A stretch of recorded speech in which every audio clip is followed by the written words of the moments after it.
1 kg और acceleration आपको पता है 50/6 मीटर पर सेकेंड स्क्वायर। तो टेंशन की वैल्यू क्या आ गई, इन दोनों को मल्टीप्लाई करके 50/6 न्यूटन। अब अगर हम सी पार्ट के लिए आए तो सी पार्ट में क्या कैलकुलेट करना है, एक्सटेंशन इन द स्प्रिंग। तो स्प्रिंग अगर कैलकुलेट करनी है तो दो ब्लॉक से कनेक्टेड है, एक तो ब्लॉक बी और एक ब्लॉक सी। अब हम कोई भी चूज कर सकते हैं, या तो हम इसका फ्री बॉडी डायग्राम बना सकते हैं या इसका फ्री बॉडी डायग्राम बना सकते हैं। आप दोनों से आसानी से कैलकुलेट कर पाएंगे। बट लेट अस से कि हम सबसे पहले इसका फ्री बॉडी डायग्राम बनाते हैं। हम सी से चालू करते हैं। तो सी के अंदर क्या है, एक तो इसका फोर्स नीचे लग रहा है जो 3G 30 न्यूटन, kx फोर्स ऊपर लग रहा है जो कि स्प्रिंग फोर्स है, और एक्सेलरेशन ए से नीचे मूव कर रहा है। तो इसकी नेट इक्वेशन क्या आई, 30 - kx equals to m into a. तो m इंटू ए आपको पता है 50/6 a है और m 3 है, तो 25 ma आ गया। अब अगर k की वैल्यू इधर अगर हम डालें 50 न्यूटन पर मीटर, तो x की वैल्यू आ जाएगी, that will be 0.1 metre. Similarly अगर हम इसको कैलकुलेट करें with using the free body diagram of block B, तो क्या आएगा, ब्लॉक बी का फ्री बॉडी डायग्राम, ये ऊपर टेंशन T, नीचे kx और नीचे ही एक और फोर्स आएगी mg, और इसका एक्सेलरेशन नीचे डाउनवर्ड डायरेक्शन में a। तो जब हम इसका फ्री बॉडी डायग्राम बनाते हैं और इसकी इक्वेशन लिखेंगे तो क्या आएगी, kx plus mg minus t equals to m into a. इस फॉर्मूले में हमको क्या क्या पता है, एक्सेलरेशन की वैल्यू भी पता है, मास भी पता है, टेंशन T भी पता है, G पता है, M पता है, K पता है, सिर्फ X नहीं पता। तो इस इक्वेशन से X आ जाएगा which will come out to be the same as 0.1 metre. तो अगर आप देखें हम दो अगर तरीके से भी जाते हैं तो आंसर हमको सेम ही मिलेगा। Now let us come to a very important concept which is the pulling force method. अब पुलिंग फोर्स मेथड के अंदर क्या होता है कि लेट अस से कि एक पुली है जो कि एक सीलिंग से लटक रही है और इसके क्रॉस एक स्ट्रिंग जा रही है। ये जो स्ट्रिंग है, ये स्ट्रिंग जा रही है which is connected from one end to the mass m and from the other end to the mass 2m। अब अगर हम इसको इस पूरे सिस्टम का एक्सेलरेशन कैलकुलेट करना है तो हम क्या करेंगे कि हम देखते हैं कि net force in the downward direction क्या है, मतलब not in the downward direction but net pulling force क्या है। एक स्ट्रिंग जैसे जा रही है तो उसको पुल करने के लिए नेट फोर्स कितनी लग रही है। तो नेट फोर्स क्या होगी, एक जैसे सपोज करो एक कोई चीज़ यहाँ से लटकी हुई है स्ट्रिंग से, तो एक इसको नीचे यहाँ पे पुल करने की कोशिश कर रही है, इसके मास की वजह से ये नीचे जाने की कोशिश करेगी, but in the same time ये भी नीचे जाने की कोशिश करेगी क्योंकि इसके मास की वजह से। तो ये दोनों फोर्सेस एक दूसरे को कम करती हैं। जैसे ये 2mg है, सपोज कर ये ज़्यादा भारी है और ये थोड़ा सा हल्का है, इसके हाफ मास का है, तो इसकी टेंडेंसी नीचे जाने की ज़्यादा होगी। तो जब ये पार्ट भारी है तो ये वाली जो है ये ऊपर आने की कोशिश करेगी। तो नेट फोर्स क्या बचेगी, 2mg नीचे वाले डायरेक्शन के अंदर और mg ऊपर वाले डायरेक्शन के अंदर। तो नेट फोर्स क्या बची, 2mg minus mg that is equals to mg। तो एक्सेलरेशन कैलकुलेट करने के लिए हमने क्या करा, नेट पुलिंग फोर्स लगाई, यहाँ पे क्या आई mg। बट एक्सेलरेशन कैलकुलेट करने के लिए नीचे जो आया वो आया total mass to be pulled. अब टोटल मास सिस्टम का वैसे क्या है, ये इसके अंदर कैंसिल नहीं होगा, this will be 2m plus m। ऐसा क्यों, क्योंकि जब ये नीचे जा रही है तो एक्सेलरेशन तो क्या है कि दोनों का हो रहा है ना, और उस एक्सेलरेशन को सपोज करो मैं इसको पुल करता हूँ, इसका कोई मास नहीं है बट मैं पुल करता हूँ, तो क्या है कि पुल करने के लिए मेरे को दोनों के अगेंस्ट फोर्स लगाना पड़ रहा है, दोनों के मास के अगेंस्ट। अगर ये बहुत हल्का होता तो मेरे को कम फोर्स लगाना पड़ता, एक्सेलरेशन मेरे को थोड़ी ज़्यादा मिलती है अगर सेम फोर्स लगाता मैं तो। बट अगर इसका ये भारी होता है और मैं इस पर फोर्स लगाता हूँ तो मेरे को थोड़ी ज़्यादा फोर्स लगानी पड़ती, या फिर सेम फोर्स के अंदर मेरे को थोड़ी कम एक्सेलरेशन मिलती। तो इसलिए हम इसको नीचे टोटल मास लगाते हैं। सिस्टम के अंदर total mass to be pulled कितना है, दैट इज 3m। तो एक्सेलरेशन हमारी क्या आई, g/3। So this is a very important concept and you should always keep this concept in mind before solving any problem including pulleys। मतलब जिसमें भी पुली वगैरह use हो रही है या भी कोई भी मास सिस्टम वाले एग्जाम्पल्स होंगे या क्वेश्चंस हैं, उनको उनके अंदर ये कंसेप्ट बहुत ही ज़्यादा इंपॉर्टेंट है और एक तरह से ये थोड़ा शॉर्टकट मेथड है कुछ भी सॉल्व करने के लिए।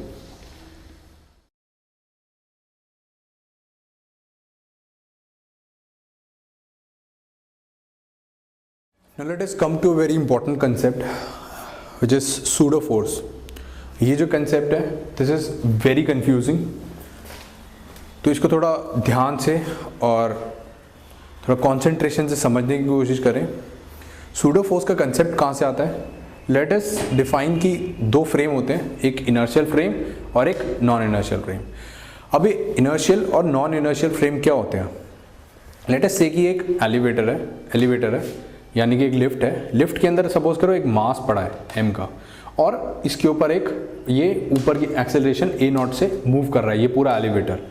तो अब दो फ्रेम रेफरेंस होते हैं। एक अगर जो हमारा ऑब्जर्वर है यानी हम लोग हैं, अगर हम लिफ्ट के ऊपर बैठे हैं या लिफ्ट के अंदर ही बैठे हैं तो हमको क्या लगेगा कि ये जो मास है ये रेस्ट पे है, क्योंकि हमको पता तो चलेगा नहीं कि लिफ्ट भी एक्सेलरेशन से जा रही है। मतलब अगर हम दूर से देखें या हम तो उसके अंदर ही बैठे हैं, हमको लगेगा कि ये रेस्ट पर है, ठीक है, यानी ये स्टेशनरी है।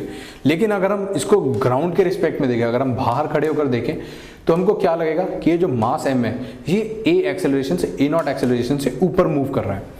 तो ये वाला जो फ्रेम होता है ग्राउंड वाला, इसे कहते हैं हम इनर्शियल फ्रेम, और जो ये इसके ऊपर वाला होता है इसे कहते हैं नॉन इनर्शियल फ्रेम, क्योंकि हम ग्राउंड पे नहीं है इसलिए ये नॉन इनर्शियल फ्रेम है। तो अगर हम इनके फ्री बॉडी डायग्राम बनाएं, एक लेट अस से कि एक इनर्शियल फ्रेम के अंदर हमने फ्री बॉडी डायग्राम बनाया ए ब्लॉक का, तो क्या लगा? एक तो इस पे फोर्स लग रही होगी, होल्ड कर। अब इन्हीं केसेस के अंदर ये तो एक्सेलरेटिंग फ्रेम है यानी इसके अंदर एक एक्सेलरेशन की वैल्यू है। लेकिन अगर कोई केस ऐसा है जिसके अंदर ये एक्सेलरेशन की वैल्यू 0 है, मतलब किसी एक वेलोसिटी से मूव कर रहा है, लेट अस से कोई लिफ्ट है वो एक वेलोसिटी से ऊपर जा रही है लेकिन उसके अंदर कोई एक्सेलरेशन नहीं है, तो ये वाला जो फ्रेम होगा ये भी इनर्शियल फ्रेम ही होगा क्योंकि इसके अंदर कोई एक्सेलरेशन नहीं है। जब अगर लिफ्ट की एक्सेलरेशन होगी या जिस फ्रेम पे हम खुद बैठे हैं उसकी अगर कोई एक्सेलरेशन होगी, सिर्फ उस केस के अंदर इसको हम नॉन इनर्शियल फ्रेम कहेंगे, वरना ये हमेशा इनर्शियल फ्रेम ही रहेगा। इट इज सेम एज कि आप ग्राउंड पे बैठे हो, ठीक है। अगर हम अब इनर्शियल फ्रेम का फ्री बॉडी डायग्राम बनाए, इनर्शियल फ्रेम के रिस्पेक्ट के अंदर इस मास का फ्री बॉडी डायग्राम बनाए, तो क्या बनेगा? एक तो नॉर्मल रिएक्शन लगेगी इस लिफ्ट की वजह से, और एक इसका mg मास नीचे की तरफ होगा, ओके, और इसकी एक एक्सेलरेशन है जो कि ऊपर के डायरेक्शन के अंदर है। तो अगर हम इसके साइन कन्वेंशन देखें कि ऊपर लेट अस से कि हमने मान लिया कि ऊपर का जो वो है, ऊपर का डायरेक्शन है वो पॉजिटिव है और नीचे का नेगेटिव है, तो क्या होगा कि ऊपर वाली फोर्सेस पॉजिटिव हो जाएंगी। आपको तो पता है कि F इज टू ma होता है, तो ma वाली डायरेक्शन राइट हैंड साइड पर आता है, 0 इसके इक्वल टू के साइन के राइट हैंड साइड पे आता है, वो पॉजिटिव होगा। तो ऊपर की क्या आएंगी? n minus M G equals to m into A nought. तो n की वैल्यू क्या आई आपकी? m into G plus A nought. अब अगर हम इसको देखें नॉन इनर्शियल फ्रेम से, यानी कि अगर हम यहाँ पे बैठे देखें तो हमको क्या दिखेगा कि एक ब्लॉक है मास m, वो एक पड़ा हुआ है बस वहाँ पर रेस्ट पर है नॉन इनर्शियल फ्रेम के अंदर। तो अगर हम देखें कि लेट अस सपोज कि इसकी जो नॉर्मल रिएक्शन है n डैश है, तो उसके लिए फोर्स बैलेंस क्या होगा? n माइनस एम जी, मतलब अगर हम देखें क्योंकि इसकी एक्सेलरेशन जो है वो 0 है इसके लिए, क्योंकि हम इसके अंदर बैठे ही देखें और ये रेस्ट पर है, तो n dash minus M G equals to 0, तो n dash is equals to M G. लेकिन अगर हम देखें तो ये दोनों जो इक्वेशन है ये दोनों डिफरेंट आ रही हैं। नॉर्मल रिएक्शन जो आपका आ रहा है वो इस केस में अलग आ रहा है और इस केस में अलग आ रहा है, which is actually not possible. जो इसके ऊपर फोर्स लग रही होगी, जो इस मास के ऊपर फोर्स लग रही होगी, चाहे हम कहीं से भी देखें वो सेम होनी चाहिए, क्योंकि फोर्स को तो आप अलग अलग फ्रेम से देखें तो हमेशा सेम ही आनी चाहिए। तो इस प्रॉब्लम को हम करने के लिए हम क्या करते हैं कि एक कंसेप्ट नया स्टार्ट करते हैं विच इज सूडो फोर्स हम इसके अंदर इंक्लूड करेंगे। अब अगर आप देखें, अगर हम सूडो फोर्स इसको इंक्लूड ना करें तो नॉन इनर्शियल फ्लेम्स के लिए आपका जो सेकंड लॉ ऑफ मोशन है that is F equals to ma, ये होल्ड नहीं करता, it is not there for non inertial frames, ये सिर्फ एक इनर्शियल फ्रेम के लिए होल्ड करता है। अब इस प्रॉब्लम को, ये जो n equals to n dash is equals to mg और n is equals to mg dash है, इन दोनों में जो वेरिएशन आ रहा है इसको कैंसिल आउट करने के लिए हम एक नई टर्म इंट्रोड्यूस करते हैं which is called pseudo force. अब सूडो फोर्स में क्या होता है कि अगर हमको पता चल गया कि एक नॉन इनर्शियल फ्रेम से हम देख रहे हैं, तो हम उस केस में क्या करेंगे, जो हमारा नॉन इनर्शियल फ्रेम वाला फ्री बॉडी डायग्राम है, अब लेट अस से कि एक एक्सेलरेशन से ऊपर जा रहा है, ये जो हमारा फ्रेम है ये फ्रेम ही अपनी एक्सेलरेशन से ऊपर जा रहा है, तो हम क्या करेंगे, एक सूडो फोर्स लगाएंगे इसके ऊपर, that pseudo force will be equal to that will be in the opposite direction. Let us suppose कि ये ऊपर ए नॉट से ऊपर जा रहा है, तो जो सूडो फोर्स होगी वो इसके ऑपोजिट डायरेक्शन के अंदर होगी and that will be equal to m into A nought, ये सूडो फोर्स और ऐड हो जाएगी। तो अब हम इस इक्वेशन को कैलकुलेट करें तो क्या बनेगा, n dash minus mg and minus ma nought, this is equals to 0 अगर हम रेस्ट का केस ले। तो अब आ रही हमारी n डैश की वैल्यू क्या आई, n dash is equals to m into G plus A nought. तो ये जो हमारी इक्वेशन बनी ये फर्स्ट इक्वेशन के सेम बनी, इसका मतलब ये चीज़ हमारी वैलिड है। तो सूडो फोर्स लगानी कभी भी ना भूलें। अगर आपको पता चल जाए कि एक non accelerating non inertial frame है, लेट अस से इसका एक एग्जांपल देता हूँ मैं, जैसे आप ट्रेन पे जा रहे हैं, तो ट्रेन की अगर कुछ एक्सेलरेशन है और अगर आप खुद भी ट्रेन के ऊपर ही बैठे हैं, तो किसी भी ब्लॉक को आपको अगर ऑब्जर्व करना है तो उसको हमेशा नॉन इनर्शियल फ्रेम से ही करना है और उसके अंदर एक सूडो फोर्स भी एक्ट होगी। Just take care of this pseudo force also, वरना आपकी कोई भी इक्वेशन वैलिड नहीं होगी, सारी आपकी इक्वेशंस गलत फ्रेम होंगी। अब यही जो सूडो फोर्स है ये एक्चुअली आपकी एक रियल फोर्स नहीं है, ये प्योरली इमेजिनरी फोर्स है। बट हम सिर्फ ये इमेजिनरी फोर्स हमने क्यों इंक्लूड करी है, क्योंकि जो Newton's law of second motion है ये आपके नॉन इनर्शियल फ्रेम के अंदर वैलिड नहीं होता, तो सिर्फ इसको वैलिड कराने के लिए हम एक इमेजिनरी फोर्स डालते हैं, this pseudo force ma not, ताकि हमारा Newton's law of second motion valid हो जाए और इन सारे केसेस के अंदर भी हम लोग ये इक्वेशन यूज कर सकें और इन इक्वेशंस को, मतलब ये जो हमारे सिस्टम्स हैं इनको ऑब्जर्व कर सकें और इनको अच्छे से कैलकुलेट कर सकें। तो ये पूरी इमेजिनरी फोर्स ही है। Now let us come to an example of these frames, inertial and non-inertial frames. इस कंसेप्ट से आपके, इस एग्जाम्पल से आपके कंसेप्ट क्लियर हो जाएंगे।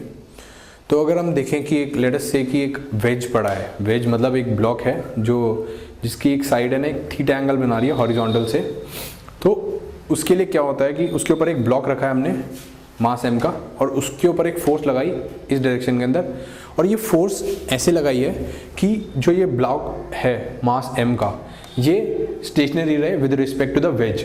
अब अगर देखें कि अगर हम फोर्स ना लगाते तो उस केस के अंदर क्या होता कि इसकी अपनी एक मास है तो उसकी वजह से mg फोर्स नीचे लगती और इस कंपोनेंट में mg साइन थीटा लगता। ओके, तो इस mg साइन थीटा के अंदर अगर ये यहाँ पे कांस्टेंट रहता तो mg साइन थीटा की वजह से ये मास जो है इसकी टेंडेंसी होती कि ये नीचे मूव करता, ठीक है। बट हमने एक फोर्स ऐसे लगाई कि ये mg साइन थीटा को इक्वेट कर दे और ये जो मास है हमारा स्टेशनरी रहे इसी जगह पर, इस ब्लॉक के ऊपर।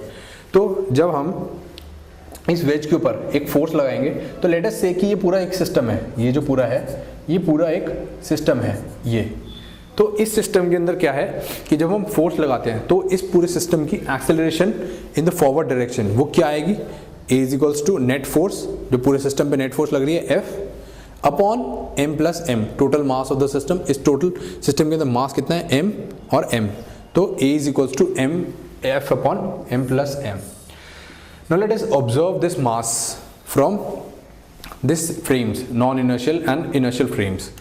तो अगर हम इसका फ्री बॉडी डायग्राम बनाएं इनर्शियल फ्रेम के अंदर तो क्या आएगा, लेट अस से कि ये मास है तो इसके ऊपर एक नॉर्मल रिएक्शन फोर्स लगा रहा होगा ये वेज इस डायरेक्शन के अंदर।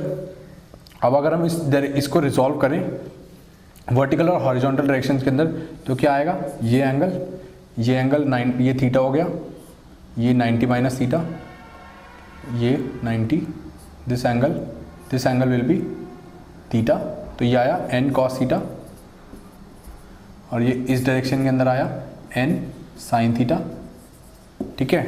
तो ये आया हमारा n cos थीटा ऊपर की डायरेक्शन के अंदर, n sin theta in the horizontal direction, और mg डाउनवर्ड्स, और ये मूव कर रहा है एक्सेलरेशन a से in this direction, okay. Inertial frame के अंदर, इनर्शियल फ्रेम आपका अगर आप कोई बंदा यहाँ से देख रहा हो, ग्राउंड से देख रहा हो, तो उस केस के लिए क्या हो गया, हॉरिजॉन्टल डायरेक्शन के अंदर इसकी कोई मूवमेंट नहीं है क्योंकि ये मास रेस्ट पर है with respect to this wedge. तो क्या हुआ, n cos theta equals to mg equate हो गया, और n sin theta equal to ma, मतलब ये क्योंकि सिर्फ हॉरिजॉन्टल डायरेक्शन में मूव कर रहा है with along with the wedge, तो इसकी n sin थीटा कंपोनेंट जो इस पे फोर्स आ रहा है, एक इंटरनल फोर्स है, n sin theta equals to m into a, acceleration से मूव कर रहा है, m इसका मास हो गया।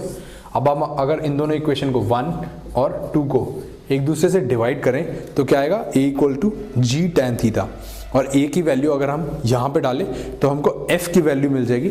f की वैल्यू क्या आई, m प्लस m इंटू जी टैन थीटा। जब हमको वैल्यू कैलकुलेट करनी होती है तो हम ये देखते हैं कि राइट साइड पे सारे नोन वैल्यूज हों। अब जो क्वेश्चन होगा उसके अंदर आपको मास m की भी वैल्यू गिवन होगी, इसकी वैल्यू भी गिवन होगी, g तो आपको पता 9.8 होता है। जनरली ये क्वेश्चंस के अंदर 10 ले लेते हैं, अगर ना भी दिया हो तो आप 10 ले सकते हैं, इसमें कोई प्रॉब्लम नहीं होगी, और थीटा की वैल्यू भी आपको गिवन होगी। अब अगर हम इसको नॉन इनर्शियल फ्रेम से देखें, नॉन इनर्शियल फ्रेम से देखें तो इसके अंदर क्या है कि जो कोई भी ऑब्जर्वर है वो इस वेज के ऊपर बैठा है, और इस वेज के ऊपर बैठने के बाद इसको क्या लग रहा है कि ये जो मास है ये रेस्ट पर है, मतलब क्योंकि ये बताया था कि ये ऊपर नीचे मूव नहीं कर रहा with respect to the wedge, question में गिवन है, तो इसका मतलब ये रेस्ट पर है। रेस्ट का मतलब क्या हो गया, जो इसके ऊपर जो फोर्सेस लग रही हैं वो सारी इक्वल है in all the directions, like in the horizontal direction as well as the vertical direction. तो सिमिलरली हमने फोर्सेस रिजॉल्व करी, तो n cos theta equal to mg और n sin theta equal to fp, that is the pseudo force. अब क्योंकि ये जो पूरा फ्रेम है ये पूरा a एक्सेलरेशन से आगे जा रहा है, तो मैंने आपको बताया था कि सूडो फोर्स कहाँ लगती है, इस एक्सेलरेशन के ऑपोजिट डायरेक्शन में लगती है, that is m into a, इसके ऑपोजिट डायरेक्शन में लगी m into a along the horizontal direction. तो आपने इक्वेशन बनाई n sin theta equal to ma, तो इसको डिवाइड करके सेम आंसर आएगा f is equal to m plus m g tan theta. तो हमने देखा कि हम इसको दोनों फ्रेम ऑफ रेफरेंस से कैलकुलेट करने की कोशिश करी और दोनों से सेम आंसर आया using only this pseudo force. अगर हम इस सूडो फोर्स को यूज ना करते तो हमारा आंसर वैलिड नहीं होता और गलत आंसर आता। अब आपने देखा कि हमने इसको दोनों फ्रेम ऑफ रेफरेंस से ऑब्जर्व करा, बट जब क्वेश्चन, अभी तो ये सिंपल केस था एक, जब आगे वाले जो डिफिकल्ट क्वेश्चंस आएंगे उस क्वेश्चंस के अंदर इनर्शियल फ्रेम से उस क्वेश्चन को कैलकुलेट करना थोड़ा मुश्किल हो जाएगा। तो नॉन इनर्शियल फ्रेम जो है बहुत काम आएगा आगे के क्वेश्चन में, और इसके अंदर कंसेप्ट्स आपके पूरे क्लियर होने चाहिए कि आपको नॉन इनर्शियल फ्रेम समझ में आना चाहिए कि कहाँ कहाँ पर ये यूज़ होता है और कहाँ कहाँ पे इसकी और एप्लीकेशन है और कहाँ पर इनको हम यूज़ कर सकते हैं। आपकी बुकलेट के अंदर काफ़ी सारे एग्जाम्पल्स दे रखे हैं इसके ऊपर, आप उनको अच्छे से ट्राई करें, just try it out with by your self first of all. किसी और की हेल्प, मतलब किसी सोल्यूशन को देखकर ना करें, पहले अपने आप खुद सॉल्व करने की कोशिश करें। अगर वो सॉल्व ना हो, आपके पूरे एफर्ट्स डालने के बावजूद वो सॉल्व ना हो, उसके बाद ही आप सोल्यूशन देखें और फिर उन क्वेश्चंस को आगे बढ़ें। लेट अस से कि एक एलिवेटर है, एलिवेटर के अंदर एक वेज है इस शेप का, और जिसका जो एक एंगल थीटा बना रहा है, and a small block of mass m is placed over it. तो और इस एलिवेटर की एक एक्सेलरेशन दे रखी है जो अपवर्ड डायरेक्शन में a है। तो हमको क्या कैलकुलेट करना है, हमको कैलकुलेट करना है कि इस ब्लॉक की कितनी एक्सेलरेशन होगी with respect to the veg.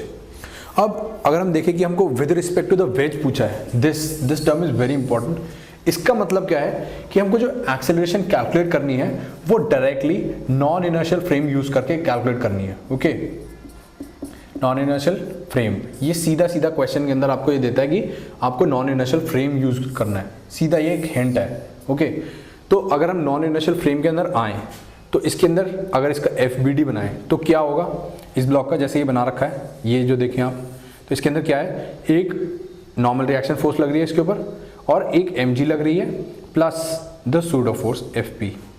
Okay, अब इसको अगर हम रिजॉल्व करें तो ये जो टोटल फोर्स है इसका यहाँ पर आएगा, this is 90 minus theta because this is theta and this is again theta, तो ये आएगा यहाँ पे कॉस कॉम्पोनेंट। ओके, ये जो कॉस कॉम्पोनेंट है ये तो n से इक्वेट हो जाएगा। अब ये जो है, क्योंकि ये इक्वेट क्यों हो रहा है, क्योंकि इस डायरेक्शन में कोई एक्सेलरेशन नहीं हो सकती बिकॉज ऑफ द वेज, और इस फोर्स का एक कंपोनेंट आएगा यहाँ पर साइन कंपोनेंट, तो क्या आई, तो टोटल एफ नेट क्या आई with respect to the wedge, mg plus fp sine theta. Okay, now this F net equals to mass m into a, और हमको ये एक्सेलरेशन कैलकुलेट करनी थी with respect to the wedge, तो acceleration क्या आएगी, a इक्वल्स टू 1/m, ये m नीचे ले गए, mg प्लस fp की वैल्यू क्या है, m इंटू a ये वाला, अगर ये वाला लेट अस सपोज कि ये a0 है, ये a0 है, ये हमको एक्सेलरेशन जो कैलकुलेट करनी थी a0 या यहाँ पर a0। ओके, ये a0 है, mg plus ma into sine theta, और m यहाँ से कॉमन लेंगे तो m कट जाएगा, और a0 की फाइनल वैल्यू क्या आएगी, g plus a sign theta. Okay, ये a0 हमको कैलकुलेट करनी थी, और क्वेश्चन के अंदर हमको a की वैल्यू गिवन है, थीटा की वैल्यू गिवन है, तो this is the acceleration which we needed to calculate, and this acceleration is the acceleration of the block with respect to the wedge. वही सेम केस है, एक table पड़ी है, table के ऊपर एक मास m0 पड़ा है, और टेबल के एंड से एक पुली कनेक्टेड है। अब इस केस के अंदर क्या चेंज है थोड़ा, कि इस पुली से एक और मासलेस पुली कनेक्टेड है, और इस पुली के क्रॉस दो ब्लॉक्स हैं, एक m1 मास का और एक m2 मास का। और अब क्वेश्चन में क्या पूछ रहा है कि हमको तीनों मासेस की एक्सेलरेशन कैलकुलेट करनी है। तो अब हम कैसे कैलकुलेट करेंगे, पहले तो हम इनर्शियल फ्रेम लेंगे, that is analysis from the ground. तो सबसे पहले हम इस सिस्टम को स्टडी करते हैं। How do we do it, let us assume कि ये जो स्ट्रिंग है इसके अंदर टेंशन T है, तो एक टेंशन यहाँ पर होगी, सेम ऑपोजिट टेंशन यहाँ पर होगी उसको बैलेंस करने के लिए। अब क्योंकि ये जो पुली है ये पुली मासलेस है, तो ये जो दोनों फोर्सेस होनी चाहिए ये ऊपर वाली फोर्स को इक्वेट करनी चाहिए, तभी मासलेस पुली का कुछ फंडा होगा कि F is equals to 0 net F net is equals to 0। तो यहाँ पर क्या करते हैं हम, ये जो इसके अंदर जो टेंशन आएगी वो आएगी 2T, because 2T is equals to T plus T। तो सेम इसी के अंदर, क्योंकि एक ये इनएक्सटेंसिबल स्ट्रिंग है, तो इसके अंदर यहाँ पर पूरी स्ट्रिंग के अंदर 2T हमारी टेंशन होगी। नाउ एज्यूम करते हैं कि पूरे सिस्टम का जो एक्सेलरेशन है वो a0 है। तो अगर हम पूरे सिस्टम का देखें तो एक तरह से कि m0 जो हमारा मास है ये आगे मूव करेगा a0 एक्सेलरेशन से, और जो हमारी पुली है, अभी हम मानते हैं कि ये पूरा सिस्टम है, अंदर की मूवमेंट बाद में देखेंगे। अगर हम ये देखेंगे पूरा सिस्टम है तो ये पूरा सिस्टम नीचे जाएगा a0 एक्सेलरेशन से। अब हम यहाँ पर अंदर का केस देखते हैं। लेट अस अज्यूम कि अब इसको एनालाइज करने के लिए देखते हैं कि इसकी जो एक्सेलरेशन है, अगर सपोज करो ये जो पुली है, दिस पुली इज स्टेशनरी, तो उस केस के अंदर क्या होगा, लेट अस अज्यूम कि m2 मास जो है हमको, क्योंकि दिया नहीं है क्वेश्चन में, बट हमको वैल्यू गिवन होगी जो एक्चुअल जेई का क्वेश्चन आएगा, तो उसके अंदर लेट अस अज्यूम कि m2 का मास जो है वो m1 से ज़्यादा है। तो उस केस में क्या होगा, ये जो m2 मास है ये नीचे आ रहा होगा किसी एक्सेलरेशन से, और उसी एक्सेलरेशन से m1 जो मास है ये ऊपर जा रहा होगा। तो लेट अस से कि ये m2 नीचे आ रहा है a से। अभी ये a तब है, like this is relative to the pulley, this acceleration, this is not the actual acceleration of m2, और ये ऊपर जा रहा है a से। This is also a relative acceleration with respect to pulley. तो जब हम इसको ग्राउंड से एनालिसिस करते हैं तो 2T is equals to m0 a0, this is the first equation. और अब ब्लॉक m1 के लिए इसकी ग्राउंड से क्या होगी, T, इसके ऊपर फोर्सेस क्या लग रही हैं, एक तो नीचे m1g, ओके, और T ऊपर की साइड। तो क्योंकि ये ऊपर की साइड जा रहा है तो T minus m1g is equals to m1 a1 suppose करो कोई इसकी ऊपर की साइड में एक्सेलरेशन है। और ऐसे ही लेट अस अज्यूम कि हमने यहाँ पे इस सिस्टम के लिए क्या एज्यूम करा कि ऊपर की डायरेक्शन पॉजिटिव है और नीचे की डायरेक्शन नेगेटिव है। अब हमको नहीं पता कि मास m1 ऊपर जा रहा होगा या नीचे आ रहा होगा, एक्सेलरेशन मतलब ऊपर की साइड में पॉजिटिव होगी या नीचे की साइड में होगी। तो हमने बस एज्यूम कर लिया कि जो इसकी एब्सोल्यूट एक्सेलरेशन है a1 ये ऊपर की तरफ है, और तो हमने उस हिसाब से इक्वेशन बनाई। और सिमिलरली हम m2 मास के लिए मान लेते हैं कि इसकी एक्सेलरेशन नेट ऊपर है। वैसे तो हमको पता है कि जनरली नीचे ही होगी क्योंकि a और a0 दोनों नीचे हैं, बट हम एज्यूम कर लेते हैं कि ये भी ऊपर है a2। तो t माइनस इक्वेशन क्या बनेगी, t माइनस m2g जो नीचे लग रहा होगा is equals to m2 a2। अब a2 की वैल्यू कंस्ट्रेंट रिलेशन से क्या होगी, a2 इज इक्वल्स टू आपको जैसे पता है कि a1 a प्लस a0। अब ये a प्लस a0 क्यों है, क्योंकि a0 तो पुली की एक्सेलरेशन है, तो जिस एक्सेलरेशन से पुली नीचे जा रही होगी, अगर हम ज्यूम करें कि ये स्टेशनरी है विद रिस्पेक्ट टू पुली, अगर m2 is equals to m1 होता है तो ये दोनों स्टेशनरी रहेंगे विद रिस्पेक्ट टू पुली। तो पुली तो a1 से नीचे जा रही है, तो ये जो मासेस हैं ये भी a0 से ही नीचे जाएंगे। अब क्योंकि ये a0 से तो नीचे जा रहे हैं, along with that m2 mass a से नीचे जा रहा है with respect to the pulley, अगर पुली स्टेशनरी होती तो इसलिए इसके अंदर हमने इन दोनों को ऐड कर दिया, और a2 जो है जो कि इसकी एब्सोल्यूट एक्सेलरेशन है वो होगी a प्लस a0।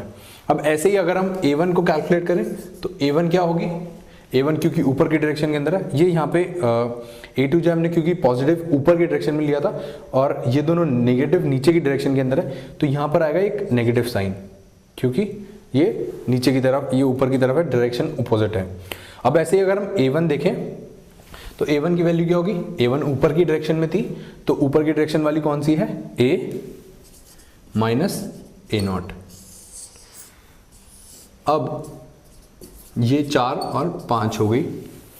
अब जब आप ये वाली वैल्यू a1 की वैल्यू इसमें डालेंगे और a2 की वैल्यू इस इक्वेशन में डालेंगे तो आपके पास 3 इक्वेशन आएंगी, इन दोनों को कंबाइन करके इसको और इसको कंबाइन करके 3 इक्वेशन आई, और आपके पास 3 अननोन है। एक तो t आपको टेंशन नहीं पता स्ट्रिंग के अंदर कितनी है, और एक है a0 जो भी आपको नहीं पता, और एक इक्वेशन है a0 की, क्योंकि a2 तो हट जाएगा यहाँ पे और a1 भी हट जाएगा, तो इससे आपके पास a0 भी आ जाएगी, a की वैल्यू भी आ जाएगी और t की वैल्यू भी आ जाएगी। तो a0 अगर आपको पता चल गई तो इस ब्लॉक की एक्सेलरेशन पता चल जाएगी, और a भी पता चल गई तो आपको a1 की वैल्यू भी पता चल जाएगी क्योंकि a भी पता है और a0 भी पता है। ऐसे ही सिमिलरली a2 की वैल्यू पता चल जाएगी क्योंकि आपको a भी पता है और a0 भी पता है। तो अगर आप देखेंगे तो a2 की वैल्यू नेगेटिव आएगी। क्यों नेगेटिव क्यों आएगी, जब आप फाइनल कैलकुलेशन करेंगे तो a2 की वैल्यू नेगेटिव क्यों आएगी, क्योंकि a2 हमने माना था ऊपर की डायरेक्शन में पॉजिटिव, तो नेगेटिव का मतलब क्या है, a2 जो एक्सेलरेशन है वो नीचे की तरफ है। Okay, so this is the basic फंडा बिहाइंड द साइन। तो आप साइन का जरूर ध्यान रखें क्योंकि साइन से आपका पूरा क्वेश्चन चेंज हो सकता है। Now let us take a look at the example from the pseudo force concept. तो अब हम एज्यूम करते हैं कि हमारा कोई बंदा पुली के ऊपर बैठा है, तो जब वो पुली के ऊपर बैठा है तो उस केस में क्या होगा कि एक सूडो फोर्स लगेगी इस ब्लॉक के ऊपर और इस ब्लॉक के ऊपर, क्योंकि a0 नीचे की डायरेक्शन में है, a0 जो है नीचे की डायरेक्शन में, तो सूडो फोर्स इन दोनों ब्लॉक्स के ऊपर की तरफ लगेगी।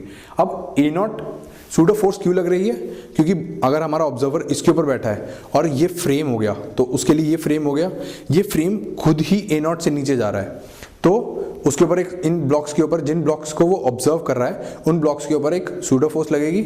अब हमने क्या देखा, ये तो बेसिक इक्वेशन है, अगर हम इसको ऑब्जर्वर को यहाँ रखें जहाँ मर्जी रखें 2t